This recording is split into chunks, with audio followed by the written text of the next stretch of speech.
And with multiple possible vaccine options closer to reality tonight, Texas health leaders are now starting to get their plans in order for distribution.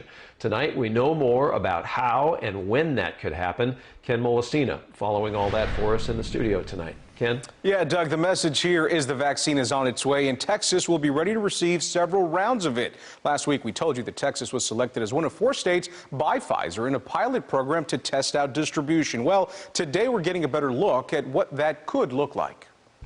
Texas officials are describing their distribution plans for a COVID vaccine as a series of guiding principles that start with getting them out to those who need it the most first. Focusing, making sure that the healthcare workers and healthcare system is protected. Critical workers who, have an important role to play in critical infrastructure and the economy in Texas are protected, as well as protecting vulnerable populations like people with underlying health conditions or people who are elderly. Chris Van Dusen is the spokesman for the Texas Department of State Health Services. He says those guiding principles also include using up-to-date data to identify low-income areas and at-risk communities that are also in need. He reminds us the plan of distribution will be methodical.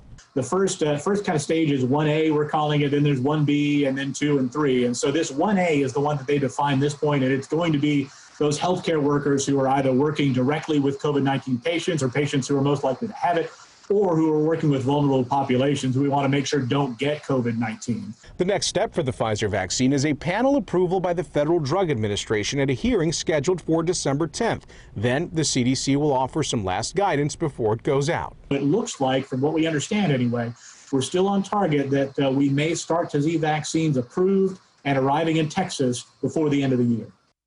So again, a rough estimate, folks, if you're doing the math here, that would be sometime right around Christmas for the vaccine's arrival here in Texas. Officials are asking people to stay tuned into the developments here because this could change along the way. So they're saying be patient with the process. But again, Doug, the headline here tonight is that we are about a month or so away, according to some of these rough estimates that we're telling you about from state officials.